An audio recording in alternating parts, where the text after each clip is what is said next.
Jump Festa, it's an event that happens for Weekly Shonen Jump every year that reveals different things that involve specific series. For example, Jujutsu Kaisen, Jeji claims that they want to end the series in 2024. I've heard this before. I personally don't think it'll happen, but it is possible. Chainsaw Man, they revealed their next arc. It's going to be animated as a movie. And then Blue Box, the sports love anime with badminton and basketball, that it had an anime trailer. I thought it was beautiful. I love that series. This event reveals what's going on with particular Weekly Shonen Jump series for the upcoming year, and this one was 2024. Oda, in the past, he's talked about the manga and other events that have involved One Piece. In 2023, he talked about the success of film Red, One Piece Odyssey, the progress that's happening with the One Piece live action. And in regards to the manga, he talked about how there could be a great free-for-all fight, which could either be a reference to God Valley because of all the different individuals that were there, the Slays, the Celestial Dragons, the God Knights, the Rocks Pirates, Roger and Garp, or he could be talking about all the fights that took place during the year at Egghead Island with Luffy and Kizaru. Then there's Blackbeard and Lost, Shanks and Roger. There were a multitude of fights that happened throughout the One Piece verse in 2023. 2022, he talked about it being the year of Shanks. There was the film Red and also him being in the story during that year. He told us to keep an eye on Luffy, and in this year, Luffy unlocked Gear 5th and he defeated Kaido, becoming a Yonko. As of Sunday, today was One Piece's turn for their event at Jump Festa, and I watched it. I want to talk about everything that happened during this event. But if you guys enjoy regular anime content, make sure you guys like the video, subscribe to the channel, and hit the notification bell so you guys never miss out on a new video. With that, my name is Potential Unleashed, and let's talk about everything that happened for One Piece at Jump Festa 2024. A little side note, we didn't get anything revealed about monsters. This is Oda's one-shot involving Ryuma. All we know is that the series, or the one shot, it's going to be animated. We did get a promotional poster and some images about the characters involved. This wasn't what happened at Jump Fest. It actually happened a few days prior. No trailer, which is a little bit surprising, but hey, we know that's going to get animated eventually, and we just had to wait and see whenever that happens. Typically every year when it comes to Jump Festa, Oda delivers a message about a page long, so I decided I'm going to read little parts or little paragraphs within each message and then stop and then highlight, give my thoughts, and go into more detail about what Oda was trying to portray to us. The message starts out by saying, so many things have happened in 2023 that the year flew by in a blink of an eye. Film Red had an encore release in Japan, so thank you very much for that. And for half a year, I was giving it my all with the live action adaptation. I even went to LA despite how busy I am. I nervously witnessed its release. It even reached the top of Netflix for 3 weeks in a row. It was a big hit, incredible. This success was a result of more struggles and battles than you could imagine, so it was a master release for me as well. The fact that a Japanese manga could win an Emmy or an Academy Award someday, that would be a dream for me. I feel that we can become a reality thanks to the production team from all over the world and everyone in the cast, including Iñaki-kun and Jacob-kun, who showed up at Jump Fest today, who all love One Piece so much. So hoping that these 5 can become Hollywood stars, let's do our best for season 2. Oda talked about the re-release of film Red in Japan. It's One Piece's most successful film, so we can understand why it had such a big re-release there. The One Piece live action was a huge success. This is one of the only successful live actions that I've ever seen, and I enjoyed it a lot just like others did, and that's why it was ranked Netflix #1 show for 3 weeks. It's even confirmed to have a season 2, so that's how you know so many individuals enjoyed this series. And also, as he mentioned, Iñaki and Jacob, they were at Jump Festa. I thought it was really cool seeing them introduced and the way that they interacted with the crowd. It was a little wonky at times because of the language barrier, but overall I thought that having them there was an added bonus. Now then, in the anime, Wano Country's emotional last scene was animated, and we head to Egghead. The anime episodes are also streaming on our Japanese YouTube channel, so please give that a watch. Next year, the anime celebrates 25 years.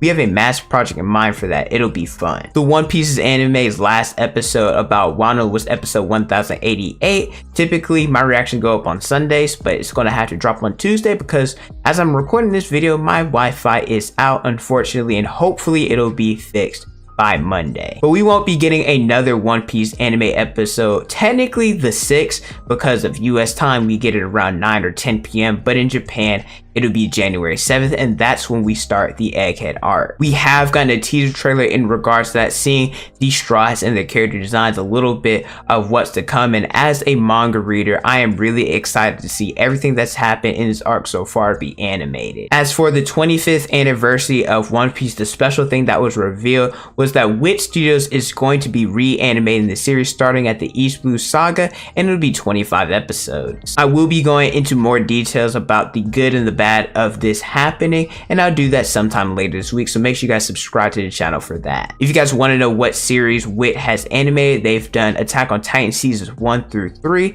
they did Spy Family seasons 1 and 2, and Vinland Saga season 1. So those series, they're very good, very successful, so I think that this reanimation will be in good hands. Though of course I'll keep working hard on the manga as well, but this past year many characters have faced many events, truly a terrifying world. If Luffy and the others can leave Egghead safely, they should be going to that island. I also consider not taking that route, but I may not be able to stop Luffy. And finally, at last, it'll happen. The battle between that character and that character may lead to unexpected results. Onward to the next year, alongside the 25th anniversary of One Piece anime, I'll be in your care once again. We will officially be leaving Egghead next year, which is not surprising. This was projected to be a quick arc. Think of it like Sabayoti and like Zao. The next island that we'll be headed to is Elbaf. Oda, he made a joke talking about how he thought of another path, but that all depends on Luffy, and we've seen it in the series plenty of time that Luffy does whatever the fluff he wants. We saw it with Skype, and we also saw it towards the end of Wano, how originally they were going to go down that safe path, and then he ended up taking the helm and he ended up taking them off of the waterfall. This is probably the biggest part of Oda's message. He talked about a battle between two characters that could lead to an unexpected results. Who are these characters? I could only think of a few characters that they could be referencing. The first one I thought was Mihawk and Zoro because of how close we're getting to the end game. I hold Zoro in a higher regard than others. I think he's a lot closer to Mihawk in terms of strength than people give him credit for, but at this point in the series I still think it's a bit too early for them to face off. There's also Emu and Dragon I thought of because of the revolutionaries and the world government, the things that happened during the reverie, but at the same time, similar to what I said about Zoro and Mihawk, I still think that this is a battle that's a little too early. I think that this battle has to include two characters that have the title of a Yonko. Could it be Shanks and Buggy? We know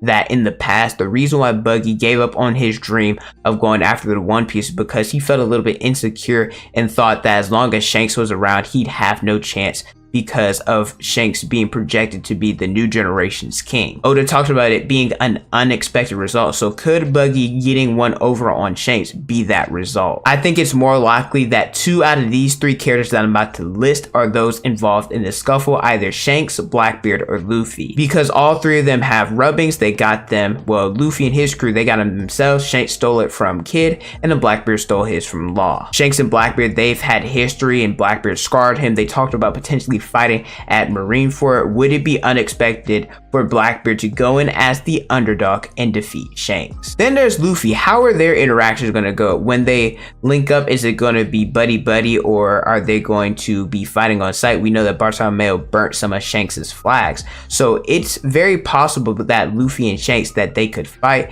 Shanks being projected as the strongest character in this series, he's probably going to be the favorite, but at the same time, when do we ever, Luffy as the MC, ever put him or believe that he can't win a fight? So Shanks losing could be unexpected, but Luffy losing could be unexpected as well. We also got a leak page for chapter 1002. It's more likely than not the end of the flashback. We saw Dragon. He's headed to Logtown since this was around the time that Luffy defeated Arlong and got his first bounty. He's going there to ensure that Luffy is able to sail to the Grand Line safely. Ace and Jinbei, they had an interaction reacting to Luffy's first bounty, and I didn't realize how close Ace and Jinbei actually were. I thought this was a really cool detail, seeing Jinbei react to Arlong being defeated, because we know that it was indirectly Jinbei's fault for Arlong running amok in the East Blue, and that's why he ended up apologizing to Luffy and thanking him for everything that he did in defeating Arlong. Kuma, he reacted to Bonnie and Luffy's bounty, and also Bonnie, she is